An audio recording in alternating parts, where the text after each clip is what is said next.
حضرت عائشہ صدیقہ رضی اللہ تعالیٰ عنہ فرماتی ہیں، تفسیر روح البیان میں موجود ہے، کہتی ہیں ایک دن حضور اچانک میرے ساتھ آرام فرماتے بستر سے اٹھے نکل گئے۔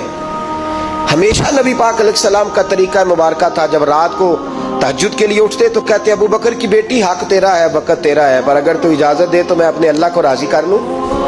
آج حضور نے پوچھا ہی نہیں، بستر سے اٹھے چلے گئے۔ کہتے میں اٹھی، میں نے دائیں بائیں دیکھا، محبوب نظر نہ آئے۔ حضور کی طامت استعمال شدہ پڑی تھی، وہ طامت میں نے اٹھا کے اوڑھ لی اور میں نکل گئی حضور کو تلاش کرنے۔ کہتی ہیں جب میں باہر گئی مسجد نبوی شریف کے ساتھ جنت البقیع کی جانب، نبی پاک سجدے میں تھے۔ کہتی ہیں میں گئی، تھوڑی دیر کھڑی ہوئی، حضور نے آہٹ سنی تو پوچھا تو کون ہے؟ میں نے کہا میں عائشہ ہوں۔